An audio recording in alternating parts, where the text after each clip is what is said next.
मैं अंजना और आप देख रहे हैं द बिहार 24। आइए नजर डालते हैं इस वक्त की बड़ी खबर। पटना पुलिस का बड़ा खुलासा। पटना सिटी हत्याकांड मामले में पुलिस का बड़ा खुलासा। 3 शूटर सहित 2 लाइनर अपराधियों को पटना पुलिस की गठित टीम ने गिरफ्तार किया है। बीते 19 मई को पटना सिटी इलाके के खाचे कला थाना क्षेत्र के दुल्दी घाट स्थित मंटू राय की हत्या हुई थी, जिस मामले के अनुसंधान में एक टिकटिक नाम सामने आया, जिसकी गिरफ्तारी के लिए पुलिस की ओर से दबिश जारी थी, जिसके बाद टिकटिक ने न्यायालय में आत्मसमर्पण कर दिया। इस पूरे उद्भेदन की जानकारी देते हुए पटना एसएसपी अवकाश कुमार ने बताया कि मंटू राय की हत्या घटना के बाद सिटी एसपी पूर्वी नेतृत्व में लगातार छापेमारी की जा रही थी, जिसमें 5 अपराधियों को गिरफ्तार किया गया है। इसमें 3 शूटर और 2 लाइनर शामिल हैं। गिरफ्तार शूटरों से पूछताछ में बताया कि पटना सिटी माल सलामी, रामकृष्णा नगर और खाचे कला थाना क्षेत्र में सुपारी लेकर हत्या की घटना को अंजाम देने की बात स्वीकारी है। जी हां, दरअसल अनिकेत, आयुष, राजन ये अपराधी शूटर हैं जो सुपारी लेकर हत्याओं की घटना को अंजाम पटना में दे रहे थे। पटना एसएसपी अवकाश कुमार ने कहा कि मंटू राय हत्या मामले में सुपारी देकर हत्या कराने वाले शख्स का पता चल गया है, जल्द उसकी गिरफ्तारी होगी। इस शूटरों की गिरफ्तारी से पटना सिटी हत्याओं की घटनाओं में कमी आने की आशंका जताई जा रही है। पुलिस ने पटना सिटी इलाके से सभी को गिरफ्तार किया है। इनके पास से 2 देसी पिस्टल, 5 जिंदा कारतूस, 2 मोटरसाइकिल और 2 मोबाइल बरामद हुआ है। फिलहाल मामले में फरार अपराधियों की तलाश जारी है।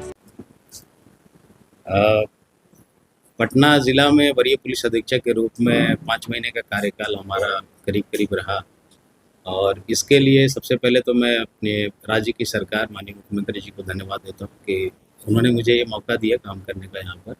हमारे वरीय पदाधिकारी, उनको भी धन्यवाद देता हूँ। हमारे मीडिया के कर्मी, आप लोगों का भी सहयोग काफ़ी प्राप्त रहा हम लोगों को। कुछ जो लोग हैं जिनको डेटा इंटरप्रिटेशन में दिक्कतें थी, हमारे आंकड़े देने के बावजूद भी शायद समझ नहीं पाए वो लोग, उनको डेटा इंटरप्रिटेशन की दिक्कतें रही होंगी, तो उन लोगों को भी मैं धन्यवाद देता हूँ। कम से कम कवर किया उन्होंने, प्रकाशित किया। यहाँ ज़िला प्रशासन का भी सहयोग बहुत रहा हमारी पुलिस को, उन लोगों को विशेष रूप से धन्यवाद। और पब्लिक, यहाँ की पटना की जो जनता है, उन लोगों को विशेष रूप से धन्यवाद, क्योंकि निरंतर जो वाहन चेकिंग्स होती रहती हैं तो हम समझ सकते हैं काफ़ी कठिनाइयाँ होती हैं, लोगों को आवागमन में दिक्कतें होती हैं, बट उन लोगों ने सहयोग किया। कहीं से कोई कंप्लेंट्स हम लोगों को नहीं मिली कि कोई तंग कर रहा है पुलिस वाला या ये, तो उन लोगों का सहयोग बहुत रहा, और इसके लिए मैं तहे दिल से शुक्रिया अदा करता हूँ सभी लोगों को। लास्ट में हमारे पुलिस के परिवार, जो हमारे पदाधिकारी, एसपीज, एसडीपीओज, सभी थानाध्यक्ष, सभी थाना के कर्मी, पुलिस लाइन के कर्मी, हमारे सभी सिपाहीगण, सभी लोग को विशेष रूप से धन्यवाद कि इतनी कड़ी मेहनत से इन लोगों ने काम किया, और 5 महीने में जो रिजल्ट्स हैं आप लोगों के साथ हमने शेयर किया था पहले भी, और आज क्योंकि जून का महीना पूरा नहीं हो पाया तो 14 जून तक के जो आंकड़े हैं वो भी आप लोगों के साथ लास्ट में हम शेयर करना चाहेंगे। 21, 22, 23 और 24 जो साल था उसमें जून में कितने केसेस हुए हैं, और इस साल अभी तक 14 तारीख तक कितने केसेस हुए हैं। एक जस्ट तुलनात्मक आंकड़ा कि हमारी पटना की पुलिस और उसकी टीम अच्छा काम कर रही है। आगे भी जो आएंगे वरीय पुलिस अधीक्षक, उनसे आप लोगों से गुजारिश है, पटना की जनता आप लोगों से सबसे गुजारिश है, उनको भी ऐसा ही सहयोग करें जैसा अभी आप लोगों ने किया है। जून के महीने में 2021 में अगर हत्या के केसेस की बात करें सिर्फ, तो 21 में 13 केस हुए थे, 22 में 29, 23 में 19, 24 में 30 केस हुए थे। अभी तक जून के महीने में 9 हत्या के कांड दर्ज हुए 14 तारीख तक। डकैती के मामले 21 में 1, 22 में 3, 23 में कोई कांड प्रतिवेदित नहीं हुआ था। जून 24 में 8 केसेस डकैती के रिपोर्ट हुए थे। इस वर्ष 14 तारीख तक 1 कांड मात्र अभी प्रतिवेदित हुआ है। लूट के केस में जो हमारी टीम लगातार काम कर रही है, जिसका रिजल्ट हमने पहले भी बताया था, मई महीने तक 87 के जगह पे 47 केसेस इस साल हुए थे। इस महीने भी आप हर वर्ष की तुलना में देखें तो जून में 21 में 18 केस लूट का प्रतिवेदित हुआ था, 22 में 15 केस हुए थे, जून 23 में 23 केस हुए थे, जून 24 में 24 केस हुए थे रिपोर्ट लूट के। इस वर्ष 14 जून तक मात्र 1 केस रिपोर्ट हुआ है लूट का। पटना जैसे ज़िले के लिए एक बहुत बड़ी उपलब्धि है, और ये हमारी टीम जो काम की है उसका एक उदाहरण है। इसी तरह एक्सटॉर्शन के केसेस में 21 में 4, 22 में 4, 23 में 1 और 24 में 2 केस रिपोर्ट हुआ था। 25 में 14 जून तक अभी कोई कांड एक्सटॉर्शन का रिपोर्ट नहीं हुआ। तो ये कुछ आंकड़े जो गंभीर अपराध है जिससे समाज पर एक प्रभाव पड़ता है, उसमें जो कमी आई है वो हम लोग बताए हैं। ये हमारी पटना पुलिस की टीम पूरा काम कर रही है, आप लोगों के सहयोग से ही संभव हो पाया है, और जो भी आएंगे वरिष्ठ पुलिस अधीक्षक उनका भी सहयोग आप लोग करेंगे, ये हमारी अपेक्षा है। आप सभी को फिर से धन्यवाद। सर मई के महीने में और जून में कुछ सिटी एरिया में गोली मारकर हत्या कर देने की घटनाएं प्रतिवेदित हुई थी, जिसमें एक खाजेकला थाना क्षेत्र में कांड संख्या 211/25 19/5/25 को दर्ज किया गया था। दुल्ली घाट के पास अपराधियों द्वारा मंटू राय की गोली मारकर हत्या की गई थी। इसमें अनुसंधान के लिए, अपराधियों की गिरफ्तारी के लिए, कांड के उद्भेदन के लिए सिटी एसपी ईस्ट के नेतृत्व में एक टीम का गठन किया गया था, विशेष अनुसंधान दल का। और इस टीम ने सूचना जो प्रारंभिक अनुसंधान किया, सूचना संकलन किया, उसमें टिक-टिक का नाम सामने आया था और टिक-टिक के विरुद्ध छापेमारी लगातार की जा रही थी, जिसके कारण उसके दौरान न्यायालय में आत्मसमर्पण किया गया और उसको पुलिस रिमांड पर लिया गया पूछताछ के लिए। पूछताछ के क्रम में उसने अपना स्वीकारोक्ति बयान दिया, अपना अपराध भी स्वीकार किया और इस घटना में सम्मिलित अन्य अपराधियों के बारे में जानकारी दी।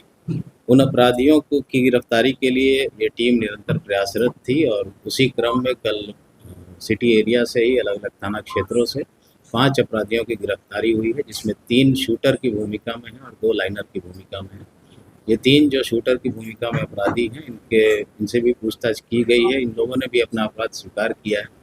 और कुछ अन्य जो घटनाएं हत्या की हुई हैं, रामकृष्ण नगर में जो एक गाय पालक थे, उनकी हत्या की गई थी सुबह उस केस में, और माल सलामी में एक हत्या का कांड दर्ज हुआ था, उसमें भी इन लोगों का नाम प्रकाश में आया है अनुसंधान के क्रम में। छापेमारी में और पूछताछ के बाद 2 अवैध हथियार और 5 कारतूस, 2 मोटरसाइकिल और 2 मोबाइल भी जब्त किया गया। जो अपराधी गिरफ्तार हुए हैं उनके नाम है आयुष कुमार, जो नदी थाना क्षेत्र का रहने वाला है, राजन कुमार बाईपास थाना क्षेत्र का, सोनू गरौल थाना का वैशाली जिला, छोटू उर्फ रोहित जो खाजेकला का है, और अनिकेत उर्फ गोलू जो खाजेकला का है। इनमें आयुष, अनिकेत और राजन ये तीनों शूटर की भूमिका में हैं और शेष जो 2 गिरफ्तार हुए हैं वो लाइनर की भूमिका में हैं। इन लोगों से और भी पूछताछ किया जा रहा है और भी कांडों में पुलिस को है कि इनकी संलिप्तता हो सकती है। जैसे जैसे इसमें और भी तथ्य प्रकाश में आएंगे, इन लोगों को रिमांड पे लिया जाएगा। इस गिरफ्तारी में, इस छापेमारी में जो टीम सम्मिलित थी उन सभी को अलग से पुरस्कृत किया जा रहा है। एक और डकैती का केस जो 5 महीनों में हटाया जा रहा है, तो विभाग को इस सब चीजों पर ध्यान देना चाहिए था कि नहीं, आपने जो कार्य किया वो बेटर था? नहीं, आप ट्रांसफ़र को इससे लेकर मत देखिए। ट्रांसफ़र पोस्टिंग्स बहुत सारी चीज़ों को लेकर होती हैं और ये जो मंत्री होते हैं, माननीय मंत्री, जो इस केस में हमारे माननीय मुख्यमंत्री हैं, उनका विशेषाधिकार है। ट्रांसफ़र पोस्टिंग्स हमारे नौकरी का हिस्सा है, उसको इन सब चीज़ों से लेकर जोड़ना मेरे ख्याल से अनुचित है। लेकिन महज 5 महीने ही आपको मौका मिला। मैंने कहा जो भी डिसीजन लेना होता है, जो लोग हैं उनको लेना होता है, ये हमारे और आपके हाथ की चीज़ नहीं। हमें जहाँ ड्यूटी मिलती है वहाँ हम लोग करते हैं। घटनाएं हुई, सफलता भी मिली, लेकिन भगवान होगा बहुत सारे एसएसपी रहे, लंबा कार्यकाल रहा, आपको सिर्फ 5 महीने का समय मिला, समय मिलता तो और बेहतरीन काम सब ठीक पहले। देखिए, अगर आप चाहिएगा तो मलाल आपको जीवन में बहुत चीज़ों का हो सकता है, नहीं चाहिएगा तो नहीं हो सकता है। हमने कहा हम शुक्रगुजार हैं कि पटना जो राज्य की राजधानी है उसकी सेवा करने का मौका हमको मिला। 5 महीने ही सही है, बट मौका मिला, इसके लिए हम शुक्रिया। सर 5 महीने में कौन सा ऐसा केस जो टफ करना पड़ता है, चैलेंजिंग जो रहा?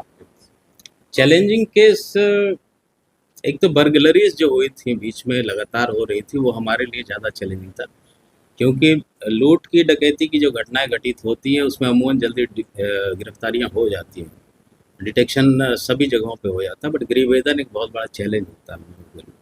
बट गृहवेदन के केसेस के डिटेक्शन में भी यहाँ की टीम ने जो काम किया लग के, वो बहुत ही सराहनीय था। कई लोगों की गिरफ्तारियां हुई हैं, तो गृहवेदन ही एक ऐसा केस है। बाकी और केस कोई ऐसा टफ यहाँ पे नहीं रहा जिसको डिटेक्ट करने में बहुत ज़्यादा दिक्कत हुई। 3 लोग जो है वो पैसा लेकर ही हत्या करते हैं, तो इन लोग की गिरफ्तारी से सिटी क्षेत्र में हम लोग को उम्मीद है, पुलिस को उम्मीद है कि ऐसी घटनाओं पे अंकुश लगे। कितनी हत्या को अंजाम दे चुके हैं? अभी तक तो 3 का हम लोग को प्रकाश में आया है और भी पूछताछ चल रही है, हो सकता है और भी केसेस भी इनके सामने। तीनों मामले में कितने की सुपारी दी गई? वो डिटेल हम लोग का इन्वेस्टिगेशन में आया है, वो डायरी जो 3 मेन एक्यूज हैं उनकी उम्र क्या होगी? उम्र इन लोगों की इसमें एज नहीं लिखा, 20-25 के आसपास सभी के एज लगभग वैसे ही हैं, नहीं सभी मेजर हैं और वही 25 के आसपास सबकी एज है। व्यक्ति को गिरफ्तार किया गया था, उसमें अनुसंधान तक आगे नहीं बढ़ सका है, तो हथियार तस्करों पर लगाम लगाने की हथियार जहाँ भी बरामद हो रहे हैं उन पे हम लोग विशेष अनुसंधान कर रहे हैं, कहाँ से लोग ला रहे हैं। और आपने भी बताया कि आप लोग के पास भी खबर रहती है, सिटी एरिया में कुछ ऐसे इलाके चिन्हित हैं हम लोगों के द्वारा जहाँ पर हथियारों की तस्करी और गोली की तस्करी, वहाँ पे हम लोग को सूचना प्राप्त है, उस पर पुलिस काम कर रही है। जल्द से जल्द उसमें भी कुछ उपलब्धि हासिल होने की संभावना है। हुआ था उसमें केस का डिटेक्शन हुआ था, तभी हुआ था और 9 लोग गिरफ्तार करके जेल भेजे गए थे। उसमें एक फरार अभियुक्त छोटू कुमार नदी थाना क्षेत्र का, उसकी गिरफ्तारी कल की गई है, जिसको पूछताछ करके उसको विधि न्यायालय में अग्रसारित किया जा रहा है। ये कल का था, अभी आप लोग कट कर सकते हैं, बाकी हमारा फाइनल। अब तक के लिए बस इतना ही, फिर मिलते हैं एक ऐसी ही बड़ी खबर के साथ। तब तक के लिए नमस्कार और देखते रहिए द बिहार 24।